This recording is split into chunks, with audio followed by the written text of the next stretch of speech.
Welcome, Climate Viewers. This is Jim Lee from ClimateViewer News, ClimateViewer.com. Carbon capture and storage. I'm always talking about geoengineering, and most people, when they hear the word geoengineering, they immediately think of blocking out sunlight. But there's another side of the coin that we really don't get to address enough, and in fact, I don't think I've ever made a video on it. And I think it's about time we talk about carbon capture and sequestration, this CO2 sewer pumps. Because when you see what I'm about to show you, I think you might be a little bit concerned. I always said that, this wasn't something I was so much concerned about because they're not dumping chemicals in the air. They're sucking CO2 out of the air and either pumping it into the ground or doing something else stupid with it. But I think there's cause for concern. It's about time we address that. If this is your first time here and you don't know any of my stuff, you've never been to weathermodificationhistory.com or checked out any of the maps on climateviewer.org, you can find out all the things at connect.climateviewer.com. Join my SUBSTACK with all the latest news. It'll be delivered to your inbox. Join our Telegram chat. Be part of the chat because that's where the fun is at. And let's get to it. So just a bit of breaking news. This just came across my desk this morning, which is kind of interesting to say the least, because it's pretty rare I get, a late update on this, things like this. February 12th, 2025. First International Panel on Geoengineering and Weather Manipulation. So we're going to have 3 people from Switzerland, I believe, and 3 people from America. You may recognize these faces. There's Renette Senham, Dr. Anna, and J. Marvin Herndon. They will be speaking live on a Zoom webinar kind of thing. And that's 19th of February at 11 o'clock Pacific Standard Time. You can sign up for the event at the bottom of the page, somewhere right here. You hit register, and I'll be there. I hope you'll be there, and we'll all enjoy that together. Links in chat, why not? Links for everybody, passing those around, and then we're going to get straight to the story of the day. So what are these technologies? This is kind of new to a lot of people, so we're gonna start with what is CDR, carbon dioxide removal. I've covered this in the past. It is on Weather Modification History on weathermodificationhistory.com/geoengineering, but we really haven't dug into it very much. So I'm going to give you guys just a brief overview, brought to you by Geoengineering Monitor. Geoengineeringmonitor.org, the preeminent place to learn all things geoengineering, and the only group on the planet who's ever actually stopped a geoengineering program, let alone 4 of them. Artificial upwelling pumps, they suck nutrient-filled waters from deep in the ocean up to the surface, stimulating phytoplankton growth. BECCS, BECCS, as it's called, bioenergy with carbon capture and storage. Biochar, where they burn biomass in low oxygen environment to make a charcoal-like substance and adding it to soils. Carbon capture and storage, pretty self-explanatory. Grab CO2 as it comes out of smokestacks, inject it into geological formations. This is basically like CO2 fracking. It's literally pumping the CO2 into the ground in most cases. Carbon capture use and storage, capturing carbon as it's released from industrial processes and using it for manufacturing. Sucking carbon dioxide out of the air and then injecting it into underground or using it for other purposes. Direct air capture, DAC. All these, have the acronyms are self-explanatory. CCS, CCUS, DAC. If you haven't seen these before, I get it. This is new to you. We're not really going to get into these. So, there are other ones like enhanced photosynthesis, enhanced weathering, ocean alkalinity enhancement, ocean iron fertilization. Doesn't say iron there, but that's usually what they're talking about. Dumping iron to stimulate phytoplankton growth, seaweed farming and biomass sinking. These are all geoengineering proposals, not just proposals. These are already going on today. In fact, I think it'll probably blow your mind to realize how many of these projects might be in your neighborhood. And I know for certain that nobody's talking about this. I know all the channels that talk about geoengineering. Nobody ever talks about this. What you're about to see is going to blow your freaking minds. But BEC's carbon credit sales hit record levels despite increasing environmental and economic concerns. From Geoengineering Monitor, November 6, 2024. Not in your backyard, grave danger? Don't be so sure, brother. Have you checked the map? Map.geoengineeringmonitor.org. I'm not going to go over this entire article. I will be including this on my Substack along with this video in the near future, but it goes into great detail about all of the different projects going on, who's involved, who's making the money.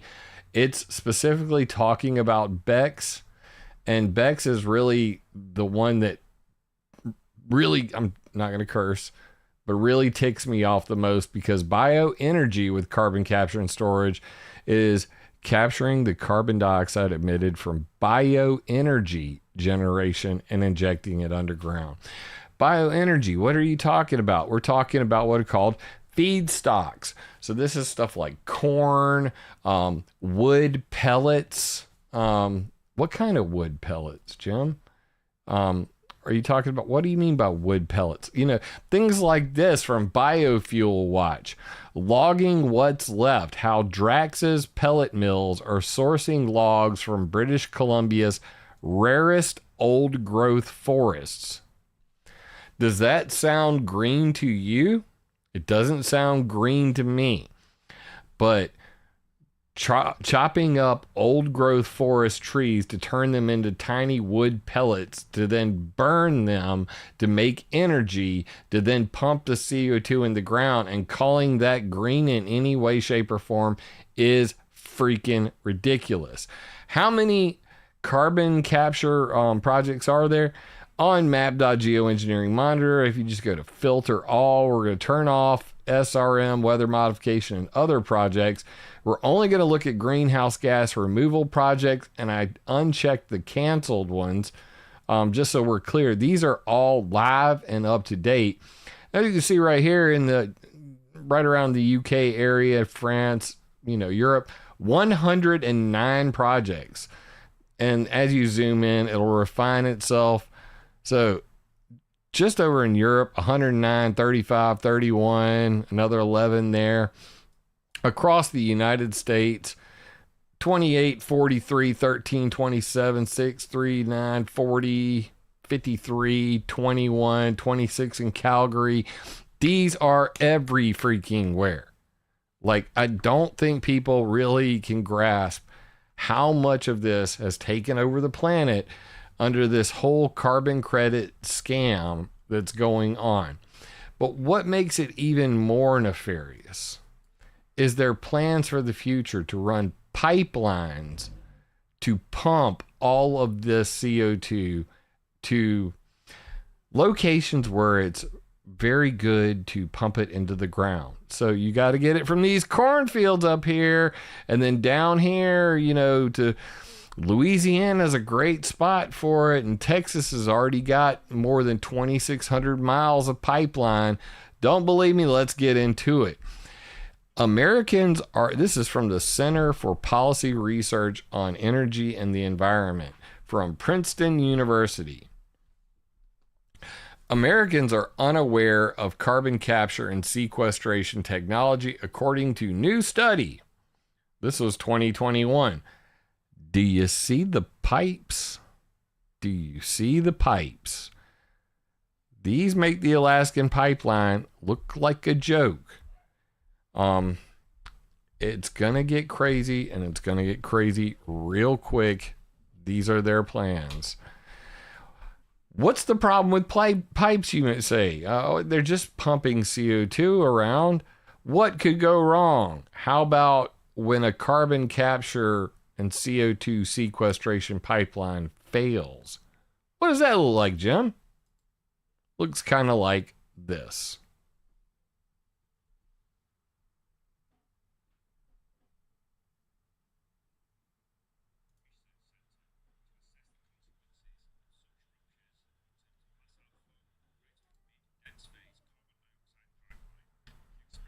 Conducted in the safe environment of the DNVGL Spade Adam Testing and Research Centre to assess the consequences of such ruptures in terms of mass outflow, crater formation and dense gas dispersion. The viewer should note that the extent of the visible plume does not necessarily represent the extent of the dense gas hazard.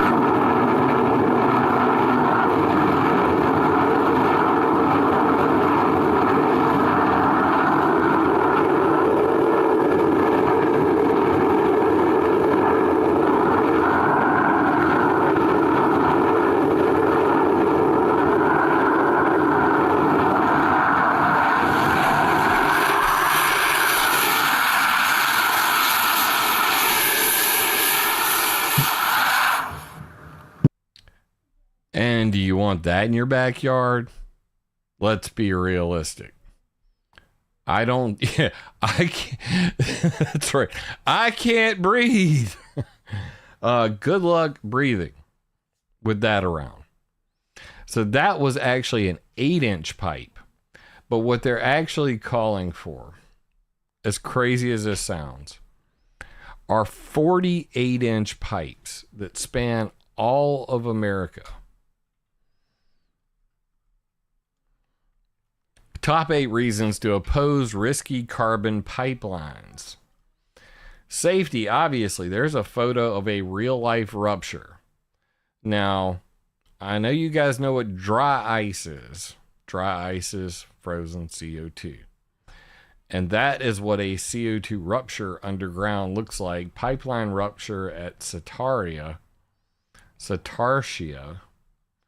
Anyway. Photo from Yazoo County Emergency Management Agency.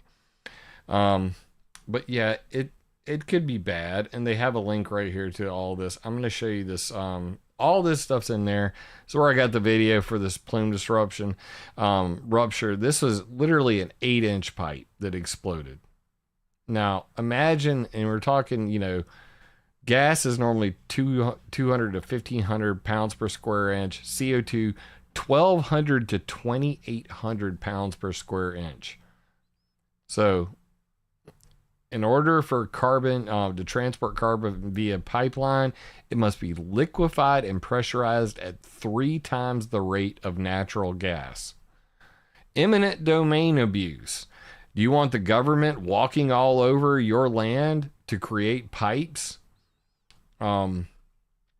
I keep thinking of, you know, oh my goodness. What was it? The, you know, water is life, the oils that were going through the Native American land.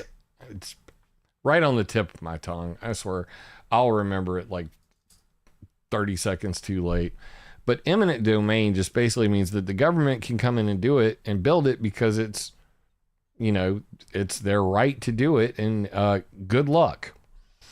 Iowa landowners raising strong concerns over dozens of public hearings on the proposed carbon pipelines mandated by the state of Iowa's utility board before they can use eminent domain in Iowa. This is just in the state of Iowa.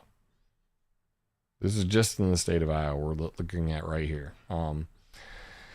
Damage to topsoil and crop losses. Videos, links on that. No regulations for carbon pipelines. Think they're safe? I don't think so. Number 5, it doesn't work. The carbon capture boondoggle enables big oil and gas and even coal to keep drilling, burning, and increasing emissions while failing as a technology to actually help reduce emissions and the impacts on climate change. whether you believe in climate change or not, this is not a solution. This does not work. It will not offset anything. It's a drop in the bucket, and you're going to pay for it. Number 6, enhanced oil recovery. CCUS, the U stands for utilization, meaning that the fossil fuel industry utilizes the captured CO2 to help frack for more oil in a process called enhanced oil recovery. It's a boondoggle tax scam. The U.S. federal tax credit program necessary to prop up carbon capture and storage technology is a scam. So these are some of the issues, just raised here.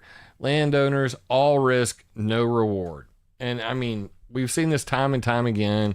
Big pipelines coming through. Oh, look, we'll buy your land from you. Oh, you don't want to sell your land? Guess what? We're still going to take your land, whether you like it or not. How big are the pipelines they're predicting that they're calling for? Well, pretty darn big. Carbon sequestration pipelines poised to dominate U.S. landscape. June 13, 2023 from Deceleration. I'm just going to tell you, me personally, I looked at the rest of this website, made me kind of want to throw up. But lengthy article on this and some pretty interesting reports on all of this, which led me down all these rabbit holes. But we'll get to those right now.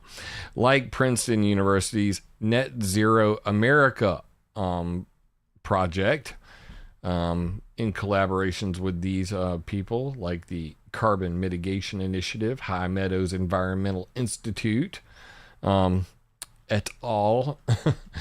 This is literally 348 freaking slides. 348 freaking slides.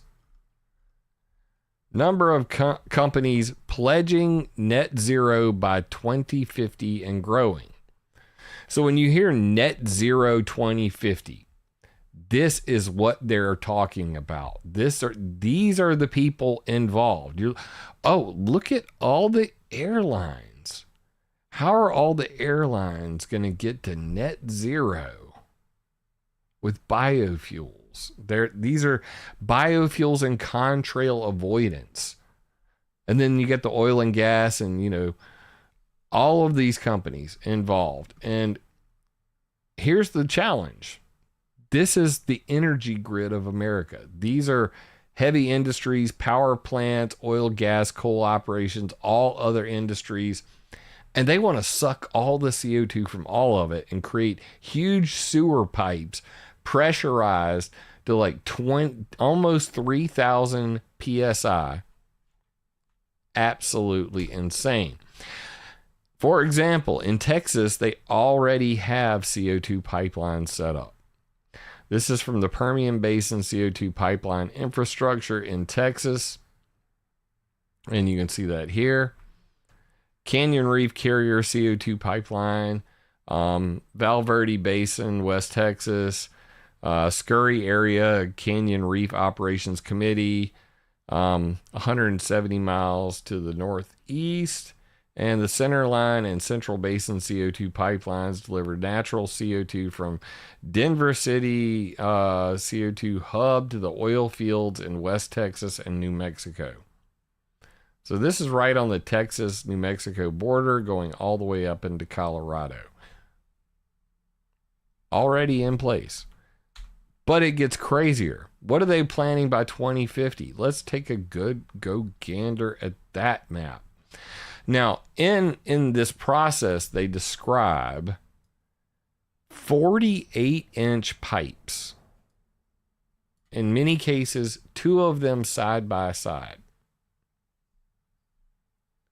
And these are the pipelines that will be running all across America to sequester the CO2 in these gray regions, because they're where there's permeable ground that basically could take it. So center of California all the way up here in North Dakota, South Dakota, Montana, all the way down here through the entire southeast, all in the tip of Florida, right here in the breadbasket of America. They're going to frack every square inch of America, except out here in the, dry desert area where nobody really lives anyway.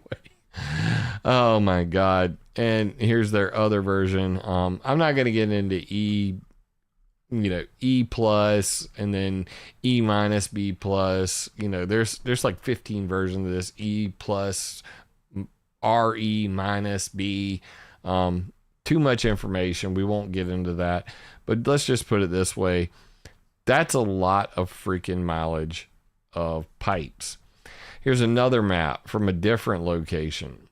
Optimized CO2 transport storage network.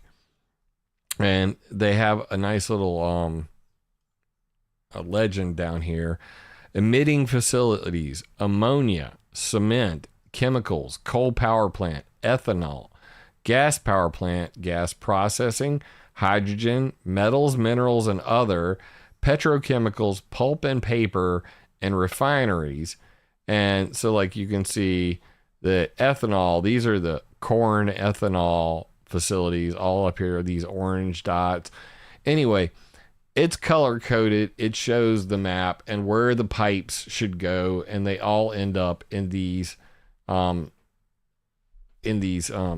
different geological formations. So they are color coded here as well. So this is a regional CO2 infrastructure modeled pipe. This is a potential saline injection area, the blue triangles. EOR field for potential CO2 demand in black. And these are saline formations. So the saline formations are the ground that is very permeable that they can pump this into. And that is what these dark gray areas are, the target areas for pumping the CO2 into the ground to absolutely destroy your life. And God forbid it explodes like we saw in the video earlier. Europe, you're in this too. Offshore scenario only. This is the European pipelines that are planned. Transport corridors and corresponding CO2 amounts in units of megatons per annum, MTPA. So millions of tons per year for the year 2050, assuming only offshore storage. Now, this one literally goes through many of the projects that are already on the books. If you flip through this thing real quick, they say examples of, ones that are already in operation right now. And these are what they look like. This is the Insala site in Algeria. This is in Norway. They have an offshore CO2 sequestration, pumps it under the ocean into the ground. The Sleipner platform. Not even going to try a Snorfit, Norway. Again, pipes that go under the sea, fracking under the sea. Lots of examples of this here. And North Sea ports, Porthos. They're all over the world, guys. And, we really have taken our eyes off the ball on this one. Nobody's really talking about it. So I figured it's high time we do talk about it. Over 150 groups push White House to enact carbon pipeline moratorium 2023. Letter warns of dangers linked to pipeline build out to prop up carbon capture. This was sent to the Biden administration. And clearly, even the letter sent to President Biden was ignored. Now, I wonder if, with this new administration, maybe we'll see a change. I don't know. Let me know. Do you think that the Trump administration might put a kibosh on this? I mean, even if he did, let's be realistic. Even if he executive ordered this, think about it like the Keystone XL pipeline. You can't even write an executive order and make this go away. Their plans are to do this by 2050. So, I mean, next president comes in, is a Democrat, believes climate change is the greatest threat to humankind. Start building them pipes, and we're right back where we started. So, for me, this is one of those that go, you go, not in my backyard. You went too far, homie. I understand that there are a lot of people who believe that CO2 is the root of all evil, but at the end of the day, it's liquid gold to technocrats. They're gonna monetize it. They already have. We have carbon taxes, carbon credits, carbon offsets, carbon markets, carbon derivatives. All of these things are different financial instruments that the technocrat, bureaucrat, globalists can use to monetize pollution, while not really dealing with pollution or calling it pollution. We're all against pollution. I'm against pollution. Everybody wants clean air. We want clean water. We want clean soil. And everybody watching this channel clearly knows that we want cleaner skies. But at the end of the day, this focus on CO2 has gotten really out of hand when you start talking about building millions of miles. Just in the state of Louisiana, in the report that I read earlier, just in the state of Louisiana, there would be more than 3,000 miles of pipes just in Louisiana. Now, to put that into context, it's about 3,000 miles from my house in South Carolina to California. But in the state of Louisiana, there will be 3,000 miles of CO2 sewer pipes. This cannot be a thing. This cannot happen. I mean, it's ironic that every time they talk about saving the climate and preserving nature, they literally come up with the sickest ideas, the most hell-bent ideas to just destroy everything.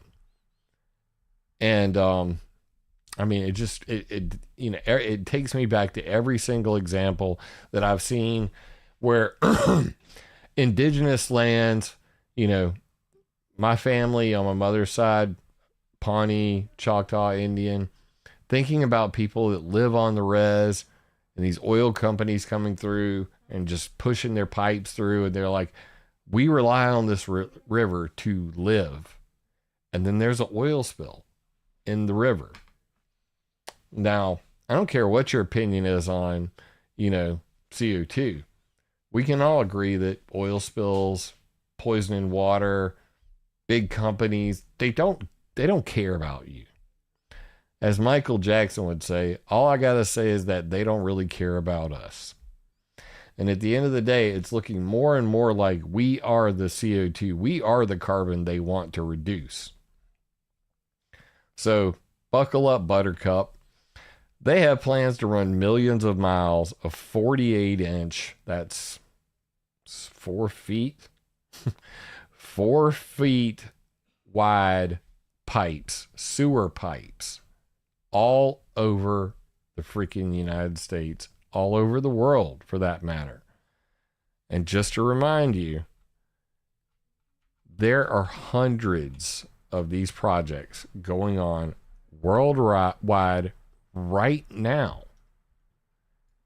And nobody's even talking about it.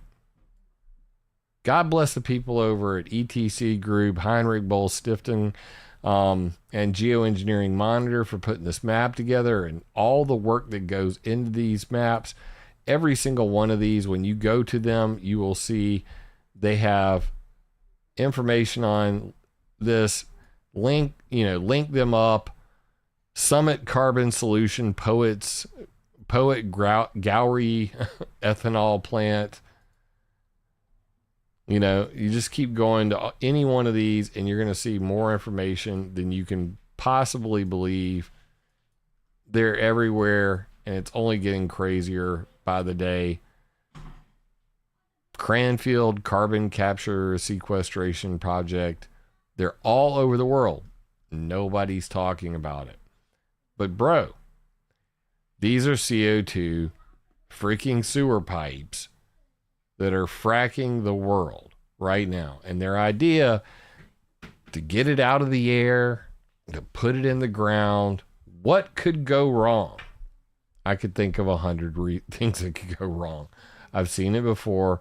For those that weren't familiar with the Bayou Corn sinkhole, covered it on my website. I mapped out, what the cause of the Bayou Corn sinkhole in Louisiana.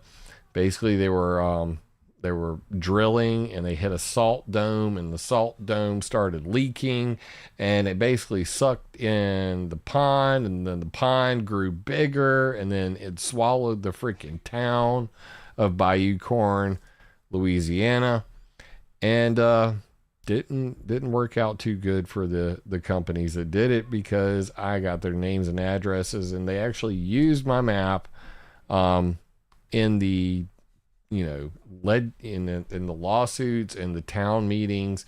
I was in contact with them. I was watching them actually use the map in real time, going, here are the people that did this to our town.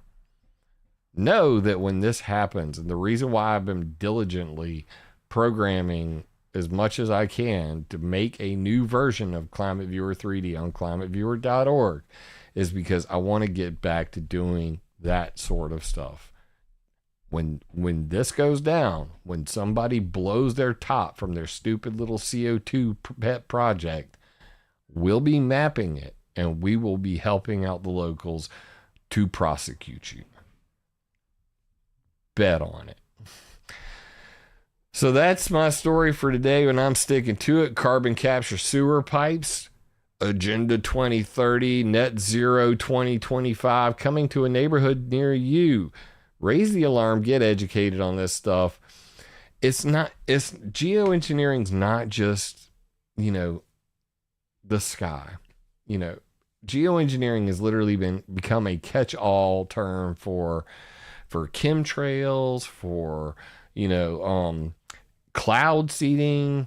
I mean, hell, the other day, my friend Catherine Sari confronted some dudes out in California, some pilots from Weather Modification Incorporated, flying a small plane, burning cloud seeding flares, and Alex Jones and every other idiot on the internet said, girl confronts chemtrail pilots. So while the entire world is talking about, and Kat, she was in our Telegram chat, we helped her out, did everything we can for her. She's a good person. But there's people that immediately took that tape and ran with it. Everything has to be sensational. Everything has to be fear porn. That's just the bottom line. That's where we're at. So I'm saying this to make the greater point that geoengineering to a lot of people means all of the things. It means cloud seeding. It means the stripes you see in the sky. It means, everything. But we really got to get down to the basics. Solar geoengineering and geoengineering carbon dioxide removal, greenhouse gas removal. That's why on here, at Geoengineering Monitor, they literally break it down into solar radiation management and greenhouse gas removal. Those are geoengineering. Both of those are geoengineering. Weather modification is not geoengineering. And then there's the other category down here, which is all of the biofuels. When you actually look at it right here, they have algae projects, biochar, major research projects, and just other type things, so that, you know, when you filter and you turn those on, it gets kind of crazy. The map just fills up. When you turn it all on, we're living in a pretty messed up world, and nobody's really following any of this stuff. Please, guys, we got to get the terminology right. We got to get the terminology right. And I can promise you this. I got my finger on the pulse of the people who are, you know, in the know and trying to, you know, spread the word. Carbon dioxide removal, carbon capture and sequestration, direct air capture. These terms, BECS, bioenergy and carbon capture and sequestration, nobody's talking about it. So now I talked about it. Hopefully that'll bring some awareness to it. I want to be part of the solution, not part of the problem. And now you know, and knowing's half the battle. So with that being said, even though I think this is pure evil and hell on earth, not something I would ever want to see in my lifetime, though I may actually see it in my lifetime. If that map comes to fruition, buckle up, Buttercup. It's going to suck. And now you know, so just remember, guys, when you call these people to complain about this stuff, or you go talk to your local politician and say, how about no carbon sewer pipes in my neighborhood? Remember to attack ideas, not people. Love you, mean it. Catch you on the next one. If this video resonates with you, leave me a comment because I love hearing from y'all. First time here, be sure to subscribe and click the bell. Yeah! Remember, it would be impossible for me to do this without your support, so please join my Patreon or buy me a coffee on PayPal. And always, attack ideas, not people.